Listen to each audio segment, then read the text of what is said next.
Now to an emotional plea for answers after an Alabama police department admits the man they killed during a mall shooting on Thanksgiving night, quoting now, likely was not the gunman. His family broke down as they described their son and brother, E.J. Bradford Jr., as a loving man who cared for his sick father and thought of others before himself. We are left with more questions than answers at this point during the investigation, with police releasing few details from the incident so far, and his family sharing a heartbreaking account saying police never called to let them know of EJ's death. They say they learned everything through social media, and now they are demanding an apology, accountability, and the release of all videos from the incident. Here is one of EJ's brothers. We weren't even contacted. I had to get on Facebook to see a video of him shot, bleeding. No police officers covered him up at all. I would never see him come through the house anymore. You know, tell him, hey, be careful out in these streets, give him a word of advice or anything, and you guys just took him. In the Hoover Police Department, you guys dropped the ball in a major way, seriously. And for you not to even call and give your condolences shows what type of character that the mayor and Hoover PD has for our family. This family would never be the same at all, and it hurts me. CNN's Natasha Chen joins me right now, and then there's deafening silence coming from the police or even the mayor or anyone to respond to this family. And we've asked a lot of questions to the police over the last couple of days. Still no response to those questions. I also spoke with Benjamin Crump again on the phone. That's the family's attorney after he spoke here on the air within the past hour. Just to clarify that the 18-year-old and 12-year-old who were injured in this incident on Thanksgiving were taken to the hospital. We actually do not know their conditions right now. Now, the Bradford family also said that they have obtained video of the incident that shows exactly what happened and how EJ was shot. Mr. Crump, their attorney, says they're considering releasing this video themselves while also calling on police to release all the surveillance video they have. Now, both of EJ Jr.'s parents are deeply upset, especially because police have not contacted the family since this happened. It hurts me to the core. My son is gone. I can't get him back.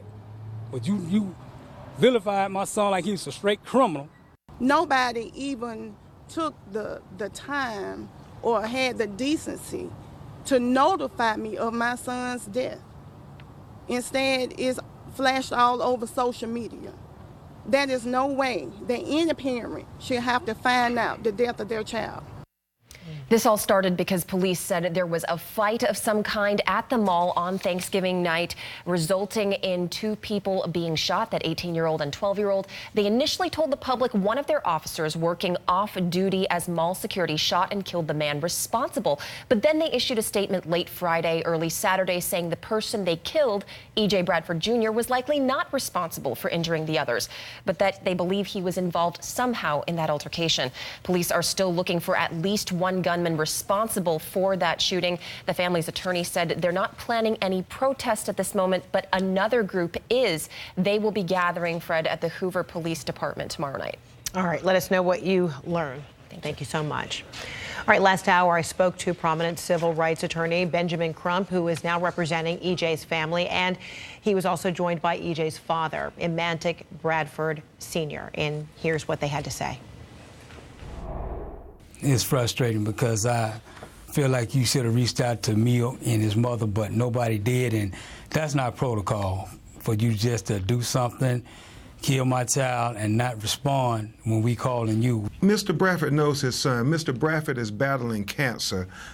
He's retiring this week, upcoming, from the Birmingham Police Department. His son would leave work after a full day of working and come and check on his father every day. So Mr. Bradford and his mother, April, knew that this wasn't true about their son shooting somebody.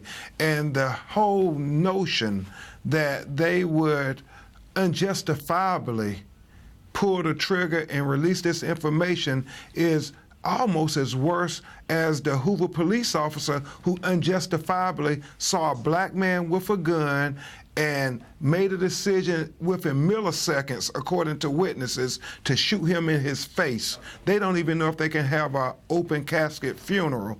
And so it's just troubling when you see this pattern, whether it's Jamel Robinson in Chicago or now here in Birmingham, the epicenter of the civil rights movement, where this suggestion by the top leaders in our country that if the good guys had guns, maybe they could help with some of these mass shooters of the bad guys who have guns. Where if you're black and you're a good guy with a gun, the police doesn't see you as a good guy. They just see you as a criminal and they shoot and kill you. And that is what is devastating to Mr. Bradford, who himself is part of the law enforcement family.